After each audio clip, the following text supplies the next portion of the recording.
Shalom, apa kabar semuanya? Pasti semuanya kabar baik. Sebelum belajar, silakan persiapkan diri Anda dengan baik dan semua perlengkapan untuk belajar. Selamat belajar dan semangat, Tuhan Yesus memberkati. Pendidikan Agama Kristen kelas 3, bab 3, Allah hadir dalam setiap peristiwa. Sebelum belajar, kita berdoa. Bapa di surga, kami bersyukur buat hari yang indah ini. Bapa, kami mohon pimpinan-Mu agar kami memahami pembelajaran hari ini dengan baik. Tuhan Yesus, kami percaya Roh Kudus hadir di sini untuk menyertai kami semua yang sedang belajar. Terima kasih Tuhan, kami mengucap syukur kepadamu. Amin. Kompetensi dasar pembelajaran hari ini, siswa memahami kehadiran Allah dalam iklim dan gejala-gejala alam. Tujuan pembelajarannya, menjelaskan wujud kehadiran Allah. Yang kedua, menjelaskan peristiwa alam dalam kehidupan manusia. 3. Menjelaskan cara manusia menyikapi setiap peristiwa. 4. Menjelaskan kehadiran Allah dalam peristiwa yang dihadapi manusia. Materi pembelajaran, Allah hadir dalam setiap peristiwa. Tidak selamanya hidup manusia itu menyenangkan. Ada kalanya hidup tidak menyenangkan meskipun hal itu tidak diinginkan. Namun, apakah hal itu selalu dapat dihindari? Seperti misalnya pada musim penghujan, banjir melanda, tanah longsor, gempa, wabah penyakit, atau yang lainnya. Peristiwa tersebut tidak hanya menimbulkan kerugian harta benda, namun lebih dari itu adalah melayangnya nyawa manusia yang tidak ternilai harganya. Dengan peristiwa yang ada, Allah menghendaki manusia hanya bergantung kepadanya. Yang pertama, umat Allah ketika meninggalkan Mesir, dalam Keluaran 14 ayat 15-31.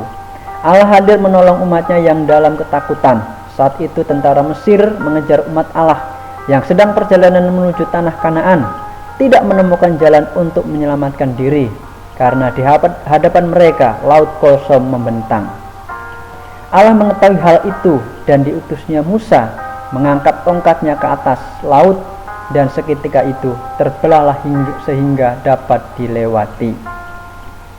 Yang kedua, seorang ibu dan anak yang tinggal di Sarfat. Kitab Raja-Raja 1 Raja-Raja 17 ayat yang 1-16. Kekeringan melanda sehingga makanan sangat sulit didapat. Saat itu mereka memiliki sedikit gandum dan minyak. Sebentar lagi mereka akan membuat roti sebagai makanan terakhir. Setelah itu mereka tentu akan mati kelaparan. Allah mengutus Nabi Elia. Nabi Elia berjumpa ibu itu yang sedang mencari kayu bakar. Elia meminta makanan kepada ibu tersebut. Ibu tersebut menjelaskan bahwa ia mempunyai sedikit makanan. Namun Nabi Elia meyakinkan ibu itu bahwa Allah akan melakukan sesuatu yang ajaib, yaitu tepung dan minyak tidak akan habis hingga saat kekeringan berakhir.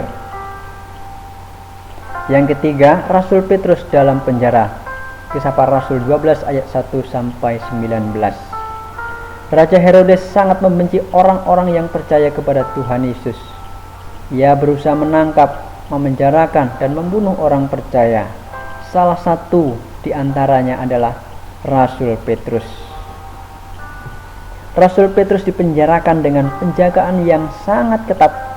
Mengetahui hal itu, orang-orang percaya tekun mendoakannya. Malam sebelum diadili, Rasul Petrus tidur dibelenggu dengan rantai, dan tiba-tiba datang malaikat Tuhan dengan cahaya terang. Rasul Petrus terbangun begitu malaikat itu menepuk, dan putuslah rantai yang membelenggu tangannya, dan segera malaikat Tuhan membawanya keluar tanpa dapat diketahui para penjaga.